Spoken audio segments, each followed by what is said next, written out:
Hi, this is Ona. Welcome back to Art of Awakening. Just a quick energy update. This is for Easter week 2020. Okay, so welcome back to the studio. And while I shuffle here, I just want to apologize. I haven't been sharing much art lately.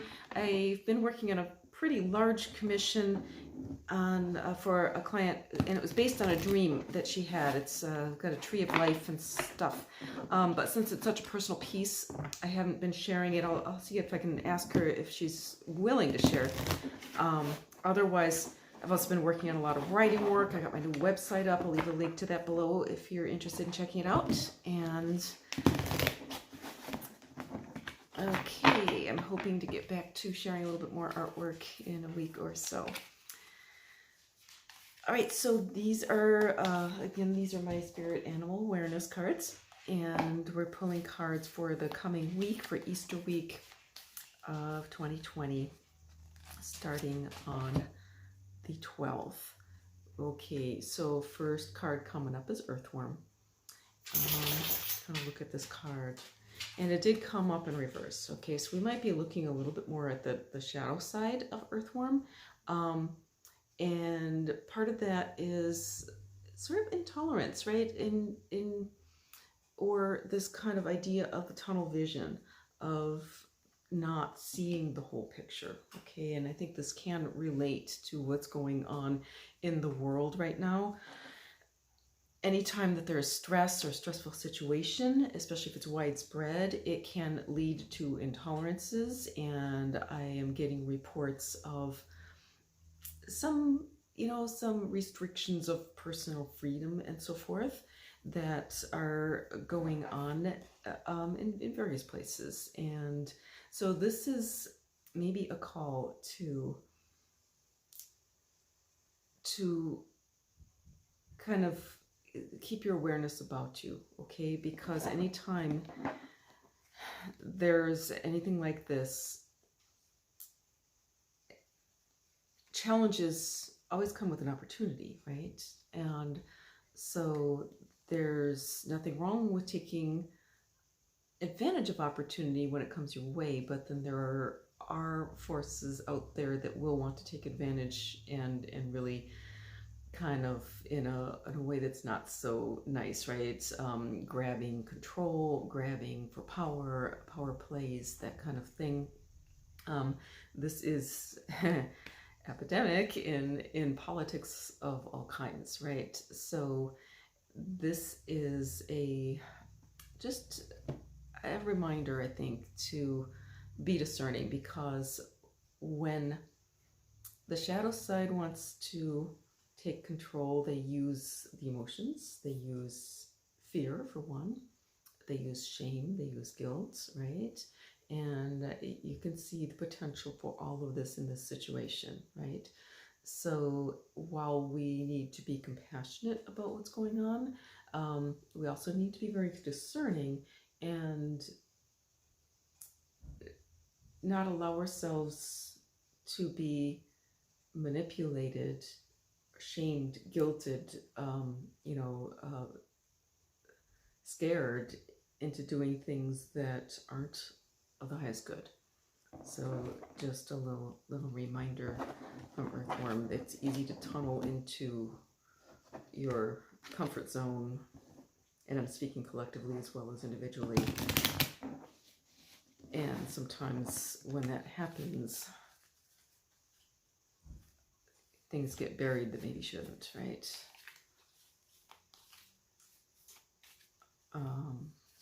Okay, so this one is Skunk coming up. I love skunk just as an animal itself. They're cute, but is a power animal as well. Okay, this is really about, it's about respect is the biggest one for skunk, right? And keeping one's, like, nothing really throws skunk off, right? It's like he kind of just trundles along doing his thing, because he knows he's got that defense. Okay, and I think some of these are coming up as kind of cautions, and probably because there's so much of this kind of frustration energy, this fear energy going on, right? Because it's going to, when we have all that in the collective that's surrounding us, it triggers that in us, right? So these are just reminders to, stay confident that, we're supported. We've got a lot of angelic support going on. Mother Earth, I think, is really a very supportive being that we can tune into and tap into. And the biggest challenge, I think, for each of us as individuals is going to be to keep that peace within our own hearts, no matter what happens, and not let stuff throw us off, not let stuff, part of Skunk is to, be oneself, to be true to oneself, right?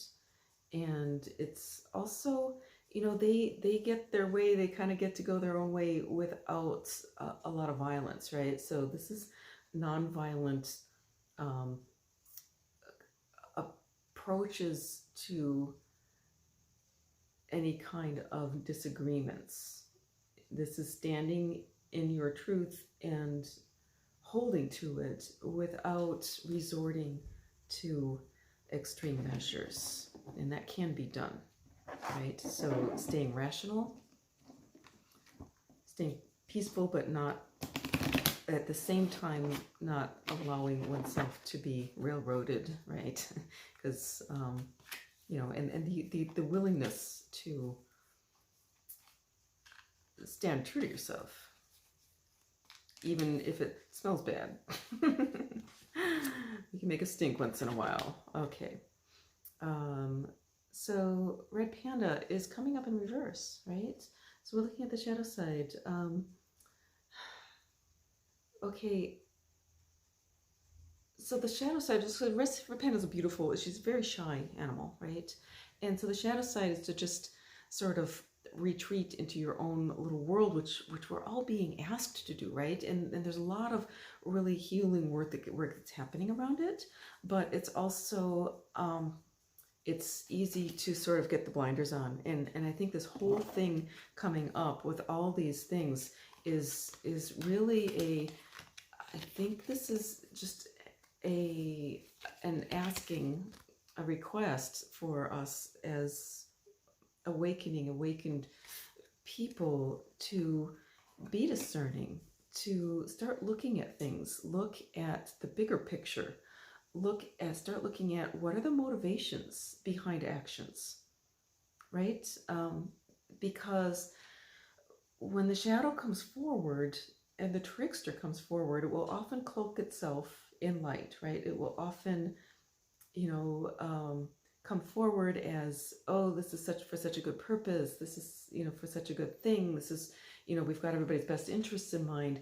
But look behind that and look at the actual motivations behind things and make up your own mind, and don't let yourself be railroaded into, something that doesn't really ring true. Okay, so think things through, look at actual statistics. If something doesn't feel right to you, do a little additional research into it and come up with your own decision, right? So this is a warning, I think, to think for ourselves. It's really, really, really important that we as individuals think for ourselves, because when the mass of individuals stops thinking for themselves, that is when, things can go south. Okay, this isn't going to go south because the mass of humanity is getting to that point spiritually where we're ready for, something beyond enslavement and something beyond, the way things have been. We're ready for it to step forward into more freedom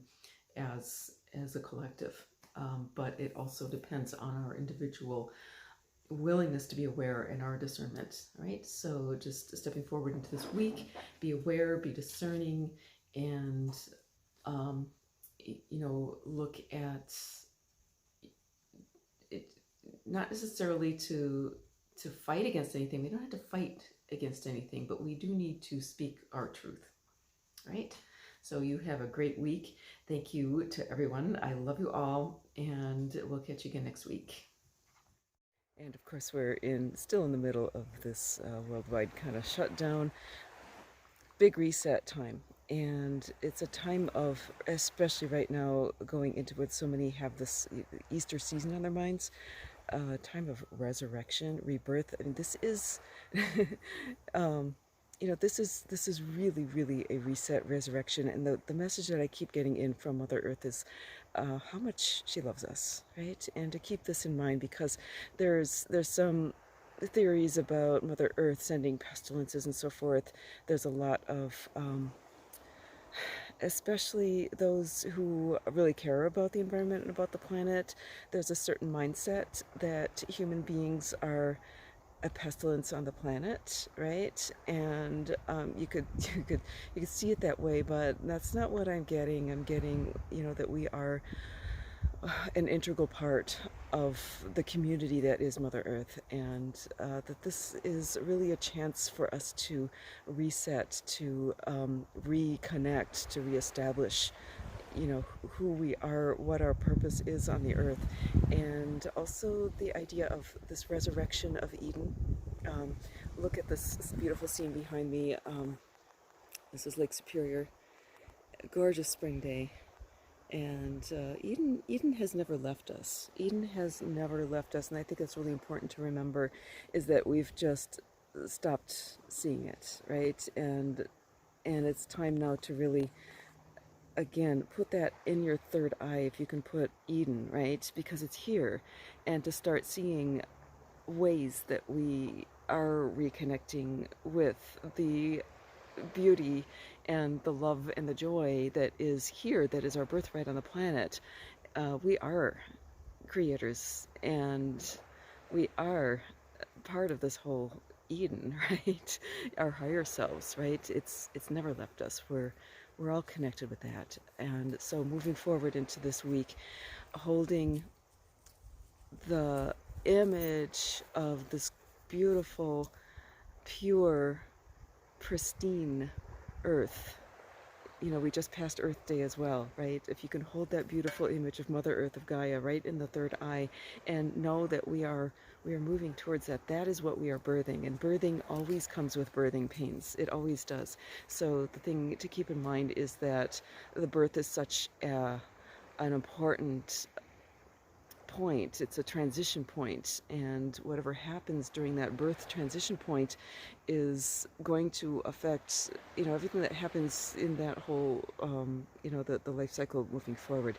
So the more we can keep peace in our hearts, the more we can keep harmony. There's a lot of energy around us that is fearful, right? And as we move through this week, be very discerning of any time that you start feeling frustration or fear or anything like that. Bring it back to the heart, bring it back to this beautiful image. Okay, this is what we're working towards, and holding that in our heads. All this stuff, a lot of it may not even be yours, right? You may be picking up on this collective fear and anxiety and stuff. That's what we're here for as light workers, is to hold and anchor the light into the earth. Okay, so this is really a chance to practice mastery. And if we think of it that way, then all this stuff comes up. All it is tests, and it's just testing our mastery. Okay, so just always bring it back to the breath, bring it back to the heart, bring it back to peace, and bring it back to the joy and love that is our birthright, and it has actually never left us. Okay, so I'm going to bring it into the studio, pull up a few cards for this week, and I'll see you there soon.